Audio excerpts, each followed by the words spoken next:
ស្វាគមន៍មកកាន់ Channel ផ្ទះឆ្នោតរបស់ Admin ថ្ងៃនេះ Admin មានលេខតម្រុយល្អៗរបស់ឆ្នោតយួនសម្រាប់ចែកជូនពុកម៉ែបងប្អូននៅថ្ងៃទី7 ខែ 12 ឆ្នាំ 2025 នេះ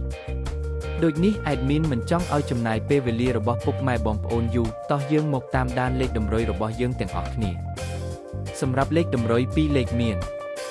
លេខ63លេខ27សម្រាប់លេខតម្រុយអូស2លេខមានលេខតម្រុយទី1អូស60និងលេខតម្រុយចុងក្រោយអូស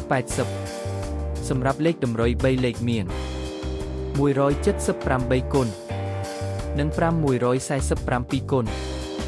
សម្រាប់លេខតម្រុយថ្ងៃនេះ Admin សូមជូនពរឲ្យពុកម៉ែបងប្អូនជួបតែសំណាងល្អទាំងអស់គ្នាហេងមានលាភមានជ័យ